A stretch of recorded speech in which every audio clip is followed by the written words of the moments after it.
निराशा पर आशा। जी हाँ, यह शब्द हम इसलिए कह रहे हैं क्योंकि विश्व भर में सदियों से शुगर, बीपी, पैरालिसिस, अधरंग जैसी गंभीर बीमारियों से लोग हमेशा परेशानी झेलते आए हैं। यही नहीं, वर्षों से एलोपैथिक चिकित्सकों द्वारा इलाज के नाम पर मोटी रकम लूटी जाती रही है और अस्पतालों के प्रचार के लिए बड़े बड़े बैनर पोस्टर लगवाकर बड़े बड़े दावे करते हैं, मगर इलाज जीरो। बीमारी को नासूर बना हाथ खड़े कर देते हैं और कहते हैं कहीं और दिखा लीजिए। लेकिन प्राचीन काल में भी कुछ घरेलू नुस्खे काम आते रहे हैं, लेकिन आज के दौर में बहुत से डॉक्टर जिन्हें भगवान का अवतार कह सकते हैं। ऐसे ही एक डॉक्टर हरियाणा सोनीपत जिले के छोटे से गांव लोहारी टिब्बी में फौज से सेवानिवृत्त डॉक्टर फौजी के नाम से मशहूर हैं और फौजी डॉक्टर के बेटे मनोज कुमार से खास बातचीत। नाम क्या आपका?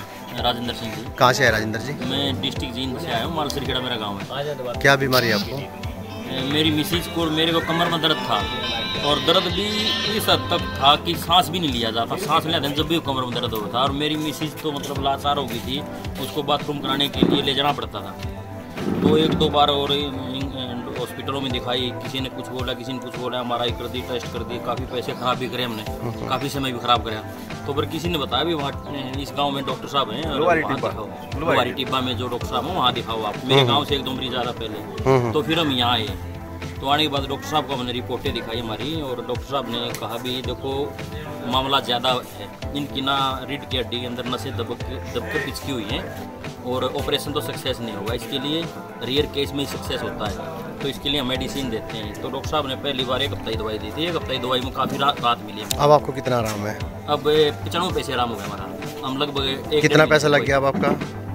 पैसे तो यहाँ पर इतने ज़्यादा नहीं लगे, लगभग जितने वहाँ एक बार में लगे थे यहाँ इतने 5 बार में लगे। एक बार की फीस में ही यहाँ काम हो रहा है? हाँ, 4-5 बार का मैं हम आ गए। यहाँ मेरा सारा 3000 में खर्चा आया है। हिसार जाते थे हम, इतना तो हमारा गाड़िया तेल लग जाता है हिसार जाने में, और 95% हमारा आराम है। अब ये दवाई दी है डॉक्टर साहब ने, तो बोला इन दवाई से आप बिल्कुल सही हो जाओगे। मेरा नाम मलकीत सिंह पदम। 26 अक्टूबर की बात है, मैं जब सुबह उठा तो चाय पीने लगा तो राइट हैंड से ये चाय निकल गई और आँख जो खुली रह गई। तो फिर पता लगा, डॉक्टर साहब के पास आए और भगवान की ऐसी कृपा हो कि 1 हफ्ते के अंदर ही मेरा जो है इनसे दवाई लेने के बाद 1 हफ्ते में मेरे को आराम हो गया। और अब जो आ जाने का कारण है कि थोड़ा पैर में झटका सा लग रहा था, मैं चलो डॉक्टर साहब को ये भी दिखा लें। या जब मैं यहाँ आया, मैंने यहाँ कम से कम 100 से ज़्यादा पेशेंट देखे, तो मुझे उसी टाइम संतुष्टि होगी कि भाई यहाँ मुझे आराम आ जाएगा। फीस ली आपसे कोई? जिस तरह से हम हॉस्पिटल में जाते हैं के पैसे ले रहे हैं गांव में डॉक्टर साहब नहीं, जैसे हॉस्पिटल में जाते हैं वहाँ चेकअप कराते हैं, पहले फीस जमा करो, फिर उसके बाद जो है आपका नंबर आएगा तब उसको करेंगे। कोई फीस नहीं है, घर से चलते हैं, नंबर लिखवा देते हैं तो नंबर आ जाता है, दवाई के पैसे लेते हैं। अगर इन्होंने फीस लेनी होती तो शहर में बैठते 1000 रुपया बड़े आराम से 1000 रुपये एक पेशेंट को देखने की फीस ले जाते, परंतु यहाँ जो ग्रामीण इलाके में इन्होंने जरूरत के हिसाब से अपना खोला तो बहुत अच्छा लग रहा है कि गरीब आदमियों की जो है हर तरह से मदद, कम पैसे में इलाज। नहीं तो लाखों रुपए लग जाते हैं, पैरालिसिस जिसको हो जाए हॉस्पिटल में भर्ती होने के बाद कई लाख रुपए लग जाते हैं, परंतु यहाँ जो है बहुत कम पैसे में, चैरिटी में समझो। और मिलिट्री डॉक्टर साहब मिलिट्री से रिटायर्ड हैं इनके पिताजी, इन्होंने बहुत अच्छा एक प्रयास किया है।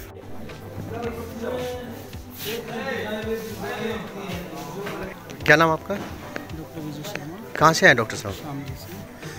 क्या ये आपके साथ कौन है? ये फादर है। क्या हुआ उनको? पैरालिसिस हुआ। पैरालिसिस? तो आप तो डॉक्टर हैं, तो मेडिकल में आप नहीं लेके गए उसमें?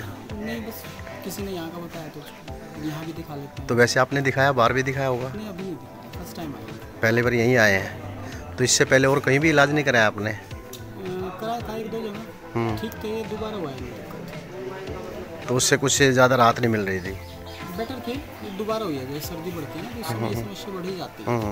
तो दोबारा हुई है, तो किसी ने यहाँ बताया। तो आपको विश्वास है यहाँ पे? देखिए क्या कह सकते हैं, फर्स्ट टाइम आए। नमस्कार दोस्तों, मैं talent of India Rohtas Singh Yogi आज आपको लेकर आया सोनीपत जिला हरियाणा के अंदर, जहाँ पर हम आपको बता दें आप लोहारी टिब्बा गाँव के अंदर, जहाँ पर हम आपको बता दें अगर आप यहाँ आने के बाद अगर आप देखेंगे तो यहाँ ऐसी भी कोई चीज़ नज़र नहीं आएगी कि यहाँ आपको लगे कि हम यहाँ किसी अस्पताल के अंदर आए हैं, या यहाँ पर कोई किसी किस्म का कोई बोर्ड भी नज़र नहीं आता है। और उसके साथ साथ यहाँ आने के बाद जब हम लोगों से मिल रहे हैं और जब लोगों ने जो बताया जिस तरह की यहाँ बीमारियाँ लेकर लोग आ रहे हैं, उस तरह की बीमारियाँ को लेकर लोग काफ़ी पैसा खर्च करते हैं, बड़े बड़े अस्पतालों में जाकर बहुत दिनों तक वहाँ एडमिट रहते हैं, पैसा भी बर्बाद होता है और शरीर भी ख़राब होता है। लेकिन ऐसी स्थिति में यहाँ आने के बाद अगर हम देख रहे हैं यहाँ, तो लोगों का ये कहना है कि हमारे से पैसे भी बहुत ही कम ले जाते हैं, उसके साथ साथ डॉक्टर की कोई फीस नहीं है। और वो बाकी बातें अब हम डॉक्टर साहब से भी जानेंगे और कुछ मरीजों से भी हम आपकी बातें कराएंगे, जिस तरह की यहाँ लोगों से जो जानकारी मिली, क्योंकि हम आए दिल्ली से हैं और दिल्ली से जब हमें आने के बाद ये पता लगा कि भाई इस तरह से यहाँ एक डॉक्टर हैं, तो हमने उस चीज़ की जानकारी अपने दर्शकों तक पहुँचाने की कोशिश की है, क्योंकि लकवे की बीमारी सबसे खतरनाक बीमारी है। और भी किस किस बीमारी का जो है डॉक्टर साहब इलाज करते हैं, वो चीज़ अब आपको जानकारी दिलाते हैं डॉक्टर साहब से, जो लोहारी टिब्बा के अंदर है।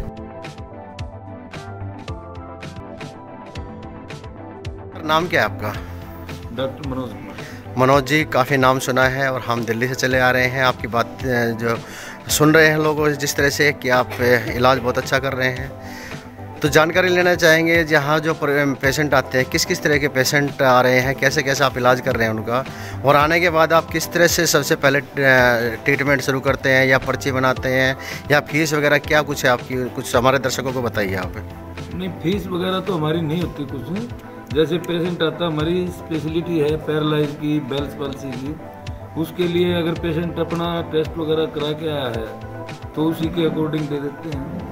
नहीं तो जैसे पहले सैनिटाइज करना, फिर थर्मल स्क्रीनिंग करना, उसके बाद बीपी चेक करना, अगर ज़रूरत समझते हैं तो शुगर वगैरह का चेक करके दवाई। कितने दिनों की आप दवाई देते हैं या कैसे आपको पता लगता है कि उसको किस तरह की बीमारी है जो है? नहीं, जैसे बेल्स पाल्सी में भाई आँख का बंद ना होना, मुंह का घूम जाना, पैरालाइज में हाथ पैर का काम ना करना, और बीपी शुगर के अकॉर्डिंग मालूम हो जाता है भाई क्या नॉर्मलिटी है ब्रेन के अंदर, तो कुछ करा के भी आते हैं लोग, नहीं तो उसके अकॉर्डिंग ज़्यादातर उसी का है। बेल्स पाल्सी है, पैरालाइज है, हेमिप्लीजिया का। एक चीज़ और जानना चाहूँगा मैं कि ये जो बीमारी जो बनती है पैरालाइज की, इसका मुख्य कारण क्या होता है, किस वजह से जो है ये बन पाती है? जैसे ज़्यादातर तो हाइपरटेंशन, बीपी या डायबिटिक मेलाइटिस, शुगर, 95% केसेस से होते हैं। कुछ रिलेटेड हैं, जैसे अपना ये एपिलेप्सी, दौरा मिर्गी जो बोलते हैं, और या फीवर ज़्यादा, जैसे 105-6 से ऊपर, मेनिंजाइटिस जब ब्रेन में हो जाएगी तो उसके बाद पैरालाइज की प्रॉब्लम हो जाएगी, या फिर इंजरी एक्सीडेंट है, मतलब उस मेन कारण तो बीपी शुगर ही। तो इसके लिए इसकी पहचान कैसी हो, जिस तरह से जो स्टार्टिंग होती है उसको जो है स्टार्टिंग में पकड़ा जाए तो किस तरह से पकड़ सकते हैं? सेम सिस्टम है, शुगर का है, उसको पिंडलियों में दर्द का होना, गले का सूखना, पेशाब का बार बार आना, तो समझो डायबिटिक, मतलब शुगर के चांस हैं बढ़ते हैं। और चक्कर का आना तो बीपी का एक्चुअली साइलेंट किलर है दोनों ना, कोई इंडिकेशन इतनी बड़ी नहीं होती है, भाई कोई आदमी जिसको नॉलेज है जज कर सकता है, नहीं तो चक्कर का भी यही सोचेगा आ रहे हैं। नहीं, पैरालाइज की जिस तरह से पैरालाइज जो होता है, तो पैरालाइज की मैं जानकारी दूँ तो पैरालाइज के लिए तो शुगर बीपी का है, उसमें तो आदमी को बीच बीच में शुगर बीपी कराते रहना चाहिए। अबव 40 साल के बाद तो आदमी को हफ्ते में एक बार तो चेक कराना चाहिए, कुछ एबनॉर्मलिटी आती है उसकी दवाई खानी चाहिए। इसमें परहेज क्या क्या रखना चाहिए? जैसे डायबिटिक मेलाइटिस है, शुगर का है, तो उसमें आलू है, चावल है, मीठी चीज़ें हैं वो, और जो उसका हाइपरटेंशन है उसके लिए नमक कम कर देना चाहिए, घी बंद कर देना चाहिए, सरसों का तेल वगैरह इस्तेमाल करना चाहिए, बस इसमें तो ज़्यादातर यही है। अच्छा, एक चीज़ और मैं देखिए डॉक्टर साहब, यहाँ सबसे जो रोमांचक जो चीज़ लगती है, क्योंकि आप कहीं पर भी चले जाइए, बड़े बड़े हॉस्पिटलों में बहुत बड़े बड़े इश्तिहार होते हैं और जगह जगह बोर्ड लगे होते हैं, पूरे शहर में कहीं कहीं जो है वो बोर्ड लगा देते हैं, बहुत सी खंभों पे देखे होंगे हमारे पोलों पे लगे होते हैं। लेकिन आपका यहाँ पर अब जब हम आए हैं, ना तो गांव के कहीं बाहर आपका कहीं इस तरह का बोर्ड लगा हुआ है, ना ही आपके अस्पताल के बाहर कोई ऐसा बोर्ड लगा हुआ है। यानी आप जब अंदर तक आ जाएंगे तब भी नहीं पता लगेगा हम अस्पताल में आए हैं या किसी घर के अंदर आए हैं। नहीं, वो तो सब मैन टू मैन है ना, अखबार, दीवार, इस्तार, उसकी जरूरत ही नहीं पड़ती। जब काम ठीक हो रहा है, जब आदमी मैन टू मैन कह रहा है भाई मेरे को, जब आदमी खुद कहता है भाई मेरे को ये तकलीफ थी और मैं इतना अच्छा, तो विज्ञापन की, अखबार की, इस्तार की जरूरत कहाँ पड़ती है? तो आपका कहने का मतलब है कि हमारा विज्ञापन पेशेंट ही है? हाँ, बस पेशेंट। अगर सही काम होगा तो उसमें विज्ञापन करने की जरूरत ही नहीं। तो आप मैन टू मैन अपने आप ही हैं। और अगर एक भाषा में अगर पूछा जाए, जिस तरह से व्यापार जो चल चुका है, हाँ। तो आप व्यापार करने के लिए बैठे या सेवा करने के लिए? नहीं, वो तो आप भी समझ रहे हैं, सेवा करने के लिए बैठे हैं। व्यापार की बात होती तो कहीं फिर शहर में बड़ा हॉस्पिटल होता है, ऐसा कुछ नहीं। हमारा तो ज़्यादातर समझो ग्रामीण जो आदमी हैं पेशेंट हमारे, ऐसे तो बाहर से भी जैसे आप हैं दिल्ली से आए हैं, लेकिन यही है गांव में जरूरत थी लोगों को।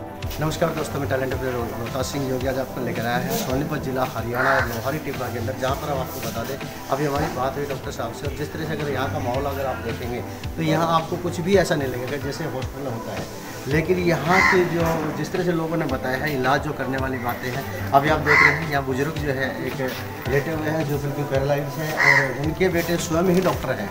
आप ये समझ सकते हैं कि यहाँ पर इलाज किस तरह से है कि उनके बेटे स्वयं डॉक्टर होते हुए भी तो पिता को ठीक नहीं कर सकते हैं। लेकिन कहीं ना कहीं ये कहते हैं कोई ना कोई शक्ति होती है और कोई ना कोई तजुर्बा जरूर होता है। जो फौजी रिटायरमेंट है उन्हीं के बेटे यहाँ पर बैठे हुए हैं।